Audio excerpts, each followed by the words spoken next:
हमारी समझ में है, जो पैगंबर ने बताया, आपके पैगंबर ने बताया कि जिस कौम को अपने रहनुमाओं की समझ ना हो उसके ऊपर जालिम हुक्मरानों को मुसल्लत कर दिया जाता है।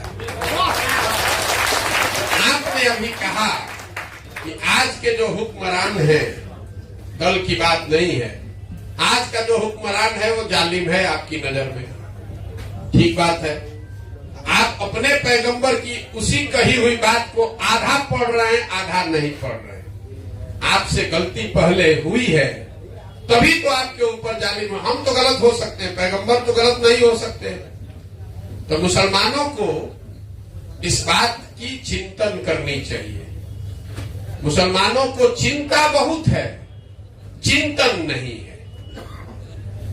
आपने कहा कि हम अपनी सुरक्षा के नाम पर वोट देते हैं लालू जी को, लेकिन उसी सुरक्षा के नाम पर जब आप किसी अपराधी को वोट दे देते हैं तो वही अपराधी जाकर हिंदू समाज में भी तो किसी को मारता है, तो हिंदू समाज को भी तो अपने सुरक्षा का उतना ही हक है, इसीलिए वो भाजपा को वोट देता है।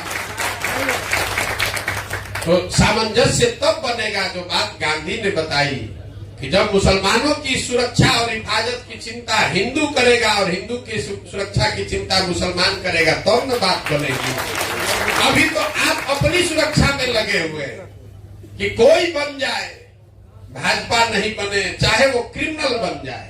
जब वो क्रिमिनल बन के आता है जीत कर आपके वोट से, मुसलमानों के वोट से जब क्रिमिनल अपराधी जीत कर आता है तो समाज में ये बात होती है, देखिए सब मुसलमान किसको जिता दिया है, हमको आके मार रहा, तब तो आप उसको बचाने नहीं जाते।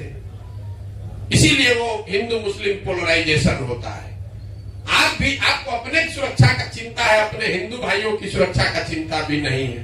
तो हिंदू भाई भी आपकी सुरक्षा का चिंता छोड़ दिया है, चलो भाई भाजपा आने दो, हम लोग अपना जान तो बच रहा है। जब तक आप इस सोच से बाहर नहीं निकलेंगे तब तक भला होने वाला नहीं।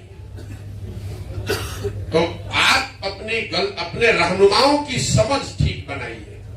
जिसको आप रहनुमा समझ रहे हैं उससे आपका सुरक्षा नहीं हो रहा है, सुरक्षा दंगे से आपकी हो रही है, लेकिन आपके बच्चे कुपोषण से मर रहे हैं, आपकी महिलाएं प्रसव के दौरान व्यवस्था नहीं होने से मर रही है।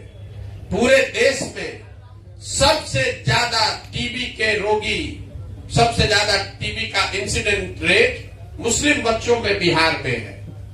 आप उस मौत को नहीं देख रहे हैं। दंगे में 10 आदमी मरता है, पिछले 40 वर्ष में कितने लोग स्वास्थ्य व्यवस्था के अभाव में मर गए वो आप नहीं देख रहे।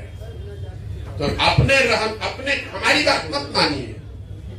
अपने कौम में जो बात बताई गई है, मुसलमानों की दुर्दशा इसलिए नहीं है कि आप लालू को वोट देते हैं कि कांग्रेस को वोट देते हैं। आपकी दुर्दशा इसलिए है कि आपने अपने कौम की बुनियादी बातों को छोड़ दिया। आपके कौम में ये बात बताई गई है कि बिना जद्दोजहद के जीवन में कुछ हासिल नहीं हो सकता है। अगर गलत बोल रहे हैं तो बताइएगा। मुसलमान आज का जद्दोजहद नहीं करना चाहता है। आप 5 वर्ष बैठ के यही सोचते रहते हैं कौन भाजपा को हराएगा, कौन भाजपा को हराएगा। और चुनाव में जो भाजपा को हराता हुआ दिखे, चाहे वो अपराधी हो, अच्छा हो, खराब हो, आप उसको वोट देने को, उसको समर्थन देने को तैयार है, उसको अपना रहनुमा मानने को तैयार है।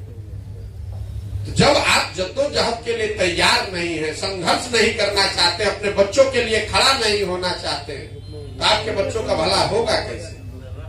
अगर ऐसी ही बात होती तो पैगंबर ने ये कहा होता कि जद्दोजहद की जरूरत नहीं है, बैठ के मौके का इंतजार करो। उन्होंने ऐसा नहीं ना कहा। आप लोग ये कहते हैं, जितने मुसलमान भाई हैं कहते हैं भैया हम लोग अल्लाह को छोड़कर किसी से नहीं डरते। मैं आपके मुंह पर कह रहा हूं, पूरे भारत में 10 बरस काम करके हमने देखा मुसलमानों से ज्यादा डरा हुआ कौम कोई नहीं है। आपको भाजपा का इतना डर है कि आप किसी उस डर को दिमाग से निकालिएगा, आधी समस्या उसी दिन खत्म हो जाएगी। आप भाजपा को हराने की चिंता छोड़ दीजिए, आप कैसे जीतेंगे, अपने बच्चों के लिए अच्छी व्यवस्था कैसे बनाएंगे, ये ना चिंता करना चाहिए। 24 घंटा यही सोच रहे हैं भाजपा को कैसे हराए, भाजपा को कैसे हराए। तो जिसको हराने के चक्कर में लगे हैं वो तो आपको परेशान करेगा ही करेगा। जिसको जिताने के लिए आप वोट दे रहे हैं वो भी आपकी इज्जत नहीं कर रहा है, वो भी आपको आपका हक नहीं देगा। तो अब आप अपने कौम की बुनियादी बातों को समझिए, जद्दोजहद के लिए खड़े होइए, अपने बच्चों के भविष्य के लिए खड़े होइए। खाली बैठ के सोचते रहिएगा कि कोई आता मोदी को हरा देता तो हमारा ठीक हो जाता, ऐसा नहीं हो सकता है। मेरा यही सुझाव है। मानना नहीं मानना आपकी मर्जी है।